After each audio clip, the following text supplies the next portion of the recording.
Hello students, welcome back to the our channel Vishwanath sir maths. आज मैं आपको start करने जा रहा हूँ समरूपता चैप्टर का एक्सरसाइज 1.3। एक्सरसाइज 1.3 शुरू होने से पहले हमें एक्सरसाइज 1.3 में यूज होने वाले जो बेसिक चीजें हैं उसके बारे में पता होना चाहिए। इसलिए हम लोग 1.3 स्टार्ट करने से पहले वो बेसिक चीज जान लेते हैं। चलिए आइए जान लेते हैं कि वो बेसिक चीज क्या है। चलिए, तो पहला बेसिक चीज क्या है हमारे पास कि त्रिभुजों की समरूपता की कसौटी। मैंने आपको बताया था स्टार्टिंग में त्रिभुज समरूप कब होते हैं, जब उनकी संगत भुजाओं का अनुपात समान होगा तो त्रिभुज क्या होगा, समरूप होगा। बट अगर उनकी संगत भुजाओं का अनुपात समान नहीं रहा तो हमारे पास कौन से मतलब ऑप्शन है जिससे कि हमारा त्रिभुज क्या होगा, समरूप हो सकता है। कौन से ऑप्शन है आइए देखते हैं। उसको हम लोग क्या बोलते हैं, कसौटी। पहली कसौटी क्या है हमारी, त्रिभुजों की समरूपता की कसौटी। पहली कसौटी क्या है, जिससे कि दो त्रिभुज समरूप हो सकते हैं। क्या समरूप हो सकते हैं? पहली कसौटी क्या है, समरूपता की कोको कसौटी। कौन सी कसौटी, कोको कसौटी। हम बोल सकते हैं कि दो त्रिभुज समरूप कब होगा, जब उनके संगत दो कोण समांसम होंगे।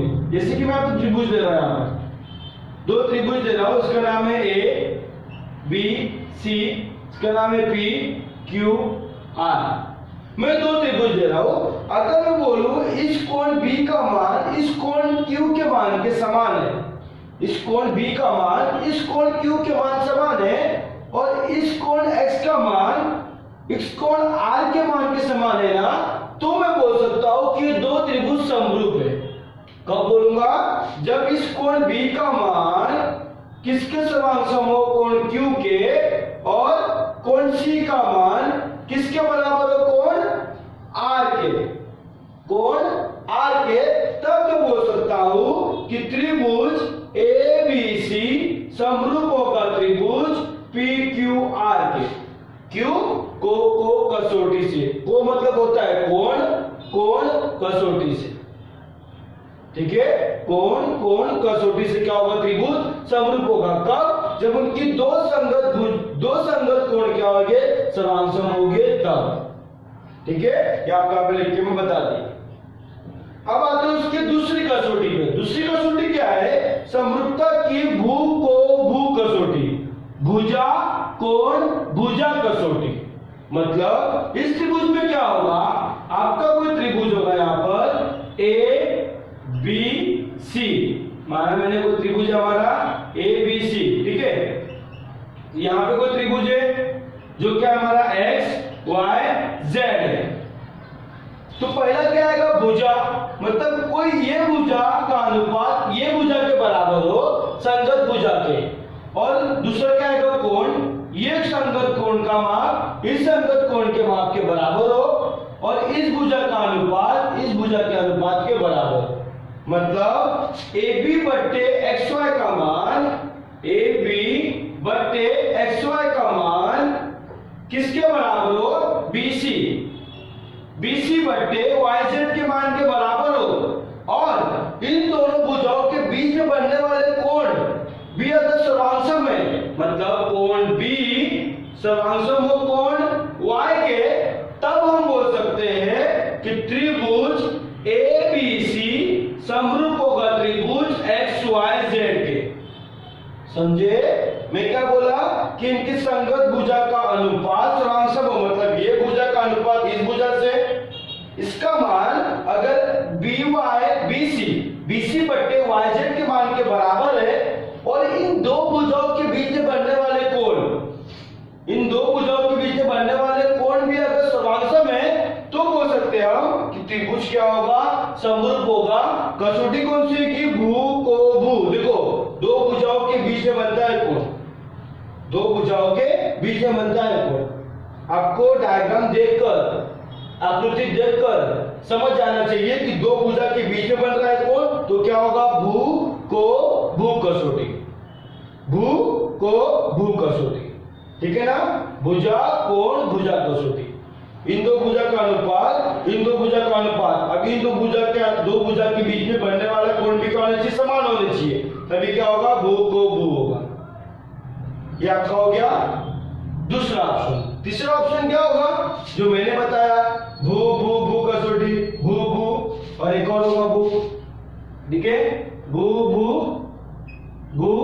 कसौटी,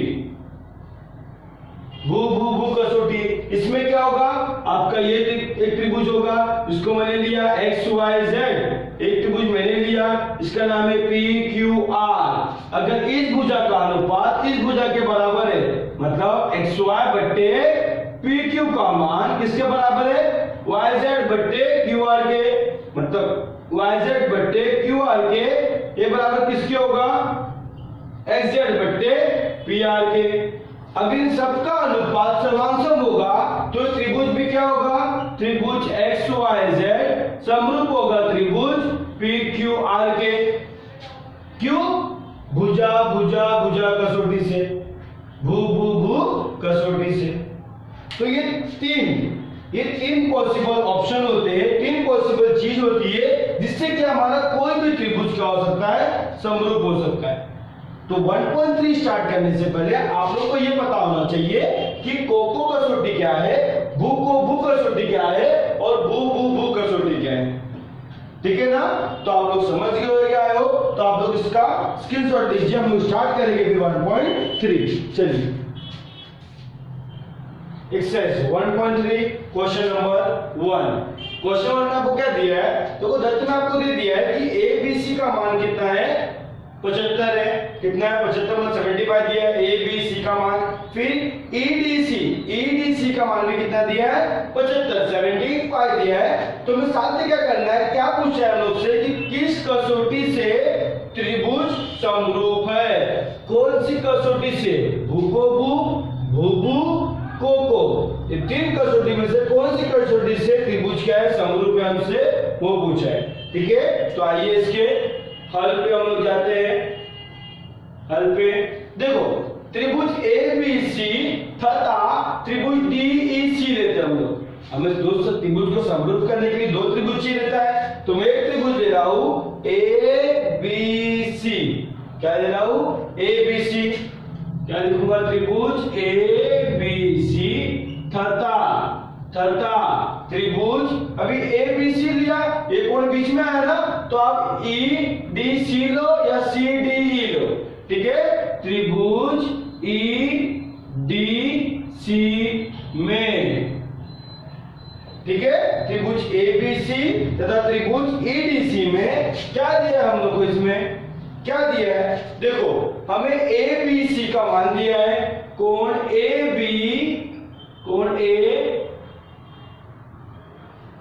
ABC सर्वांशम में कोण EDC के यहाँ पे दिया है, EDC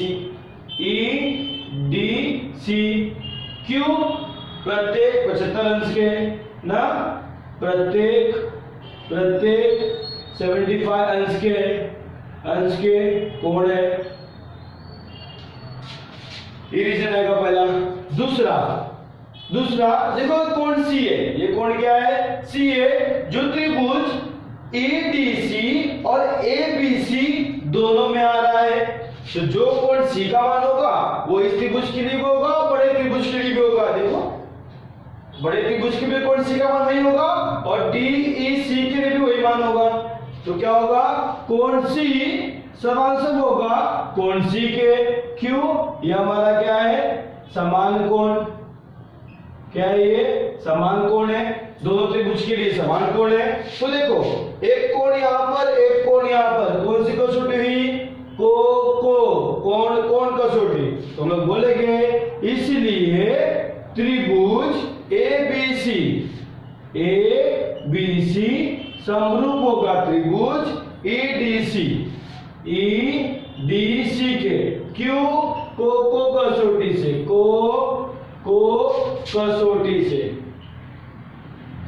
कसौटी से क्या होगा, त्रिभुज समरूप होगा। हमसे वही पूछा गया था कि किस कसौटी से त्रिभुज समरूप है, तो कौन सी कसौटी से, को कसौटी से। ठीक है, तो अब आप उसका स्क्रीनशॉट ले लीजिए। Exercise 1.3 question number 2। क्या दिया क्वेश्चन नंबर 2 में आपको कि त्रिभुज PQR दिया है और LMN दिया है। आपको क्वेश्चन में यह पूछा गया है कि त्रिभुज क्या समरूप है, यदि हां तो किस कसौटी के अनुसार। और ये दत्त मैंने तो मन से लिखा, दत्त मेरे को जो दिया था मैं वो लिखना होता है। क्या दिया हमें? PQ का मान दिया है, PR का मान दिया है, LN का मान दिया है, QR, LM और MN का मान, ये सब का मान हमें दिया है। तो हमें चेक करना है कि समरूप है क्या, अगर है तो कौन सी कसौटी से। और आपको देख के लग रहा है कि ऐसे एग्जांपल मैंने आपको समरूपता चैप्टर स्टार्ट करने से पहले ही बताया था, ठीक है। तो हम लोग क्या करेंगे, त्रिभुज में जाएंगे, त्रिभुज PQR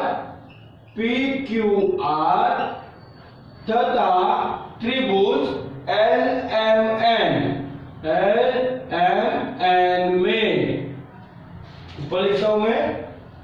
इन दो त्रिभुज में क्या हो रहा है, PQ बट्टे LM का मान निकालता हूं मैं। पहला क्या करता हूं, PQ बट्टे LM का मान कितना होगा।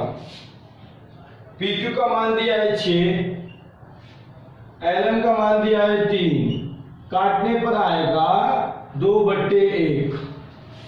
फिर QR का मान लिया, QR संगत भुजा, पहले PQ लिया तो LN, अभी मैंने QR लिया तो MN, QR लिया तो MN, क्या होगा MN बराबर कितना है, ये MN 8 है, ये कितना है 4 है, तो कितना होगा 4 दूना 8, 4 एकम 4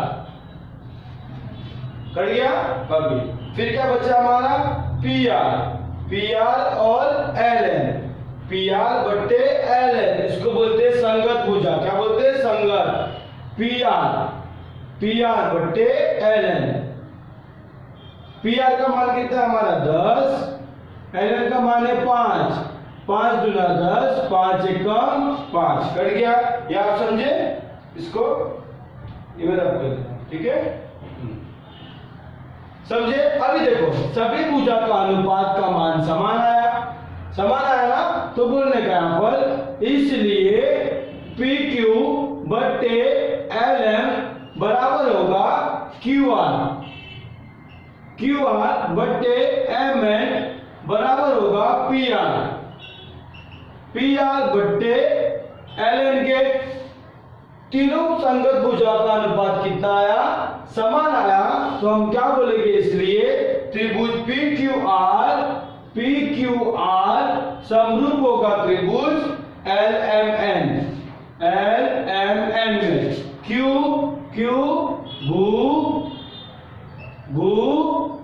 भू कसौटी से, भू कसौटी से। तो ये क्वेश्चन पूछा है किस कसौटी से होगा, तो भुजा कसौटी से क्या होगा, त्रिभुज समरूप होगा। ठीक है, इसको समझ गए तो आप लोग चाहो इसका स्क्रीनशॉट लेकर लिख सकते हैं। चलो एक्सरसाइज 1.3 क्वेश्चन नंबर 3 क्या दिया था क्वेश्चन नंबर 3 में कि आकृति के अनुसार 8 मीटर तथा 4 मीटर ऊंचाई वाले दो खंबे समतल जमीन पर खड़े हैं। 8 मीटर और 4 मीटर, ये आपका 8 मीटर और 4 मीटर वाले दो खंबे समतल जमीन पर खड़े हैं। ठीक है, यहाँ पर खड़े हैं। ये आपका एक खंबा PR है, दूसरा खंबा AC है। ठीक है, PR और AC आपका दो खंबा है। आगे सूर्य के प्रकाश से छोटे खंबे की परछाई, अब यहाँ पे सूर्य है, यहाँ पे कहीं सूर्य है, इसका प्रकाश पड़ रहा है, यहाँ पर सूर्य का प्रकाश पड़ रहा है, तो उसका क्या होगा, यहाँ पर परछाई होगा नीचे। हम भी खड़े होते हैं तो हमारा परछाई होता है ना जमीन पर नीचे, वैसा ही यहाँ पे सूर्य है, उसका परछाई क्या पड़ रहा है, यहाँ पर खंबे की परछाई यहाँ पे पड़ रहा है, यहाँ पड़ रहा है। ठीक है, ये परछाई है किसका, छोटे खंबे का। BC परछाई किसका, बड़े खंबे का। ठीक है ना, छोटे खंबे की परछाई QR, BC बड़े खंबे की परछाई। आगे परछाई 6 मीटर होती है तो छोटे खंबे की परछाई 6 मीटर होती है तो उसी समय बड़े खंबे की परछाई की लंबाई कितनी होगी। मतलब बड़े खंबे की परछाई मतलब x का मान हमें ज्ञात करना है। तो मैं दत्त जी लिख दिया आपको कि PR का मान दिया है, BC का मान दिया है, QR का मान दिया है, BC का मान x दिया है। तुम साथ में क्या करना है, ज्ञात क्या करना है कि बड़े खंबे की परछाई मतलब x बराबर कितना होगा, ये हमें ज्ञात करना है। अब ज्ञात करने के लिए, ज्ञात करने से पहले हमें यह पता करना होगा कि त्रिभुज पहला समरूप है कि नहीं। त्रिभुज समरूप होगा कि हम जानते हैं जब दो त्रिभुज समरूप होते हैं तो संगत भुजाओं का अनुपात क्या होता है, समांसम होता है, ठीक है, समान होता है। तो हम क्या करेंगे, पता करेंगे कि दो त्रिभुज को हम लोग पहला समरूप करेंगे, ठीक है। तो आइए देखते हैं। पहला त्रिभुज PRQ में तो भाई आपकी ऊंचाई दी है, ऊंचाई, और मैंने बताया भी था कि ऊंचाई कब होता है, जब वो शीर्ष बिंदु पर उसके जमीन पर क्या होगा, लंब होगा, समतल पे क्या होगा, लंब होगा। और यहाँ बोला भी है ऊंचाई, ऊंचाई मतलब लंब है, ऊंचाई मतलब लंब है। बताया था ऊंचाई कब होता है, जब लंब होता है तो ऊंचाई होता है। तो ये आपका ऊंचाई यहाँ पे कितना अंश का कोण होगा, 90 अंश का कोण होगा, 90 अंश का कोण होगा, आपको एक कोण मिल गया, ठीक है। तो हम लिखते हैं यहाँ पर हल, लिखते हैं यहाँ पर हल कि त्रिभुज PRQ तथा त्रिभुज ACB में, हम लोग इसमें बात कर रहे हैं ना, तो हम अपना दो त्रिभुज लेते हैं कि त्रिभुज PRQ और PCB में, ठीक है। क्या है PCB में, कोण R बराबर है कोण C के, मतलब समांसम है। क्यों, प्रत्येक 90 अंश के, प्रत्येक 90 अंश कोण है, ठीक है, प्रत्येक 90 अंश के कोण है। दूसरा कोण कौन समांसम होगा, त्रिभुज को समरूप करना है ना, हम लोग को कसौटी से कर सकते हैं, पर उसके लिए एक कोण हमें और चाहिए। दूसरा कोण क्या होगा, ध्यान रखना, ये कोण भी बराबर होगा ये कोण के, ये कोण भी बराबर होगा ये कोण के, या तो हम बोल सकते हैं ये कोण भी बराबर होगा ये कोण के। क्यों, क्योंकि सूर्य की किरण द्वारा बनने वाला कोण, क्योंकि जो सूर्य का किरण गिर रहा है इस पे भी वही गिर रहा है, इस पे भी वैसे गिर रहा है। तो जब सूर्य की किरण यहाँ से गिर रही है तो दोनों का जो परछाई होगा, दोनों का जो कोण बनेगा वो समान होगा। अरे समझो यहाँ पे सूर्य है, अब परछाई इस पे भी आ रही है, इस पे भी आ रही है, तो दोनों का जो जिस बोलते ना, जिस कोण से तुम्हारा कोण आ रहा है, जिस मतलब तुम्हारा जिस एंगल से, जिस कोण से तुम्हारा क्या हो रहा है, किरण आ रही है, वही कोण इधर पे भी होगा, इधर पे भी होगा। समझ रहे हो मैं क्या बोल रहा हूं, तो सूर्य की किरण द्वारा बनने वाले कोण होगा ये, तो क्या होगा, समान होगा। तो हम बोल सकते हैं कोण P समांसम होगा कोण A। क्यों, क्योंकि सूर्य की किरण द्वारा, सूर्य की किरण द्वारा बनने वाले कोण, ठीक है, सूर्य की किरण द्वारा बनने वाले कोण है। क्योंकि सूर्य का किरण का जो दिशा रहेगा, जो कोण रहेगा, वो एक ही जगह रहेगा, जो इसके ऊपर गिरे चाहे इसके ऊपर गिरे, दोनों का कोण तो समान ही होगा, चाहे कितना भी कोण हो सकता है वो, तो कोण क्या होगा, समान ही होगा, चाहे ये एंगल हो चाहे ये एंगल हो, कोई एक एंगल हो। तो दिख गया आपको, दो कोण समांसम मिल गया यहाँ पर। तो क्या होगा, त्रिभुज PRQ समरूप होगा त्रिभुज ACB के। क्यों, को कसौटी से, एक कसौटी हमने पढ़ा है, को कसौटी से त्रिभुज क्या हो गया, समरूप हो गया। पहले हम लोग को ये करना था। क्यों, क्योंकि हमें सभी भुजा का मान दिया, खाली इसका नहीं दिया। और हम जानते हैं जब त्रिभुज समरूप होता है तो उनकी संगत भुजा का अनुपात क्या होता है, समांसम, मतलब PR बट्टे AC बराबर QR या RQ बट्टे CB, PQ बट्टे AB। देखो यहाँ पर AB, समझे, AB। आपको यहाँ पे लिखना होगा रीजन, क्या लिखना होगा, समभु।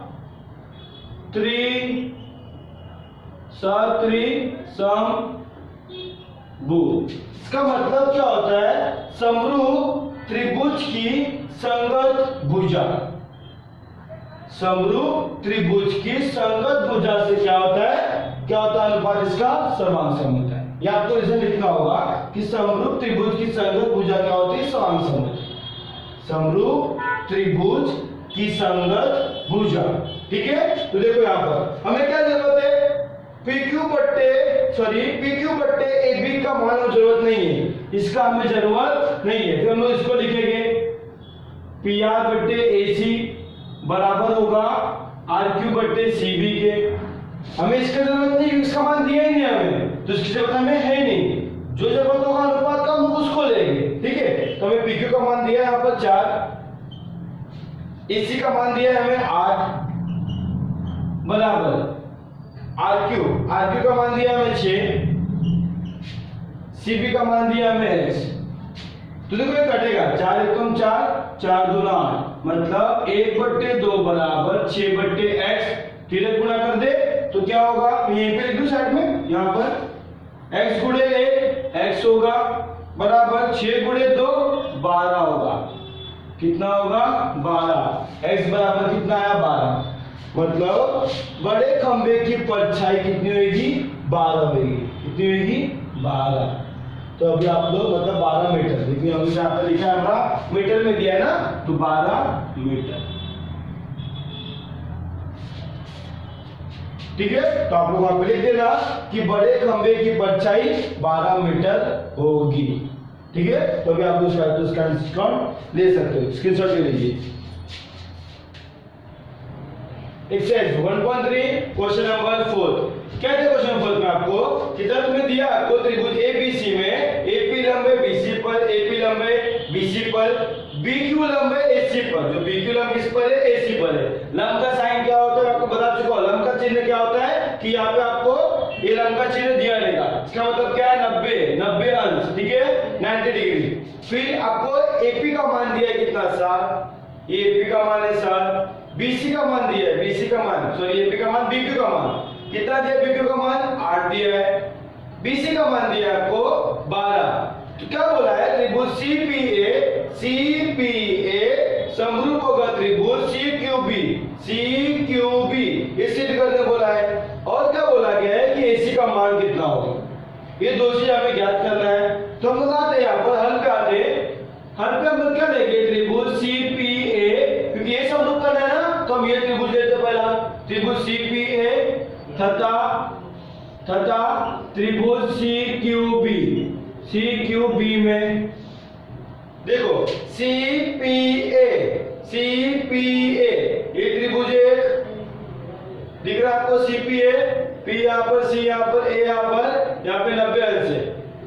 दूसरा त्रिभुज कौन सा है, सीक्यूबी,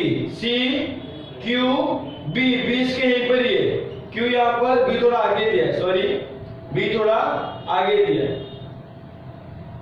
ठीक है। मैं इसको अलग ड्रॉ करता हूं, ऐसा अलग ड्रॉ किया मैंने इसको, बी सी क्यू, ठीक है, मतलब सी क्यू बी हो गया। अब यहां ध्यान देना, आप लोग को यहाँ पे 90 दिया है, यहाँ पे भी 90 दिया है, कोण पी सर्वांशम होगा कोण क्यू के दिया है, तो हम लिखेंगे यहाँ पर कि कोण पी सर्वांशम होगा कोण क्यू के। क्यू प्रत्येक 90 अंश, प्रत्येक 90 अंश के, ठीक है, प्रत्येक क्या हमारा 90 अंश का है। दूसरा हमें क्या दिया यहाँ पर, देखो ये कोण सी है, ये भी कोण सी है, दो त्रिभुज में समान कोण दिया है, जो कि आप देख सकते हो आप, सीपीए में सीक्यूबी में ये कोण सी जो है समान कोण है, समान कोण दोनों कोण में, दो त्रिभुज में सी और सी। तो बोलेंगे हम यहाँ पर कोण सी सर्वांशम होगा कोण सी के क्यू, समान कोण। अब हम लोग को दो कोण बन गया, तो त्रिभुज क्या होगा, समरूप होगा। कौन सी कसौटी से, कोण है ना, यहाँ पे भी कोण है, यहाँ पर भी कोण है, मैं आपको बताया हूं 3 कसौटी, ठीक है। यहाँ पे क्या होगा, त्रिभुज सीपीए समरूप होगा त्रिभुज सीक्यूबी के, क्यू कोको कसौटी से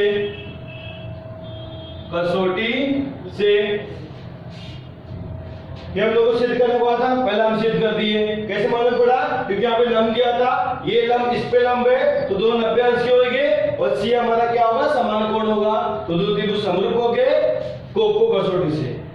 अब क्या ज्ञात करना है, इसी का मान कितना होगा, कैसे ज्ञात करेंगे।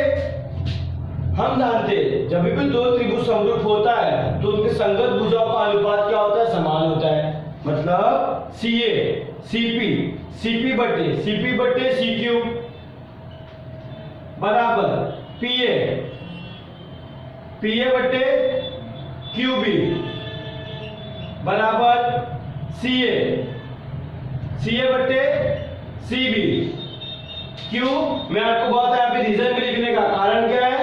समरूप त्रिभुज की संगत भुजा, सत्रिशंभु नाम क्या है? समरूप त्रिभुज की संगत भुजा है। क्या होती है? सर्वांग सम होती है। तो हमें वही लिखना है, ठीक है। तो जो मैंने आपको लिखा है मिटा देता हूँ, आपको क्या लिखा था ये, ठीक है। समझो ना कैसे लिखने का है? सीपी बट्टे सीक्यू लोगे, पीए बट्टे क्यूपी लोगे, क्यूबी फिर सीए बट्टे सीबी लोगे, ठीक है। नहीं समझा तो आप यहाँ से भी समझ सकते हो। क्या होगा? सीपी बट्टे सीक्यू, तो जिस तरह से त्रिभुज किया उस से नाम होगा आपका, ठीक है। तो सीपी का मान क्या दिया है? सीपी का मान दिया है नहीं, हमें ज्ञात करना है। जो हमें दिया उसको लेके हमें सॉल्व करना है, ध्यान रखना। पीए का मान दिया है, पीए मतलब एपी दोनों एक ही होता है, साथ दिया है, ठीक है। तो मुझे इसकी जरूरत नहीं है, इसकी जरूरत है तो मैं लिखूंगा पीए बट्टे क्यूबी बराबर किसके होगा? सीए बट्टे सीबी के। क्योंकि जिस अनुपात का हमें उपयोग होने वाला है, यूज होने वाला है, मुझसे अनुपात को लेंगे, जिसका यूज नहीं है उसको गोला कर देने का, ठीक है। तो देखो आपको यहाँ पर पीए का मान दिया है, मतलब एपी का मान दिया है 7, क्यूबी या बीक्यू का मान दिया है 8। मैं आपको बताया था क्यूबी को हम लोग बीक्यू भी लिख सकते हैं। क्यों? क्योंकि एक रेखा है, रेखा का नाम तुम यहां से लो चाहे यहां से लो, दोनों एक ही होता है, ठीक है। या तो बीक्यू बोलो या क्यूबी बोलो, वो रेखा का नाम आप यहां से भी ले सकते हो, यहां से भी ले सकते हो, ठीक है ना। ये भूलने का नहीं बेटा लोग। यहाँ पे देखो, फिर सीए का मान ज्ञात करना है, मतलब हमें एसी का मान ज्ञात करना है। सीबी का मान दिया होगा, सीबी मतलब बीसी दिया है हमें 12। अभी हम क्या करेंगे? तीरक गुणा, इसका गुणा इसमें, इसका गुणा इसमें, ऐसे भी कर सकते हैं। 7 गुणे 12 बटे 8 बराबर एसी ना, इसलिए एसी बराबर हो जाएगा, ये कटेगा क्या? हाँ कटेगा, 4 दूना 8, 4 तिहाई 12, ठीक है। 7 त्रिक हो जाएगा 21 बटे 2, कटेगा भी आगे और हाँ कटेगा, 2 1 कम 2 0, हासिल आए 2 बचे 10।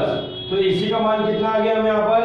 इसलिए एसी बराबर आ गया 10.5। एसी का मान भी हमें आ गया। तो आप लोग चाहो तो इसका स्क्रीनशॉट ले सकते हो, ये मैंने आप लोगों को समझने के लिए बनाया था, ठीक है। चलो आप लोग इसका स्क्रीनशॉट ले।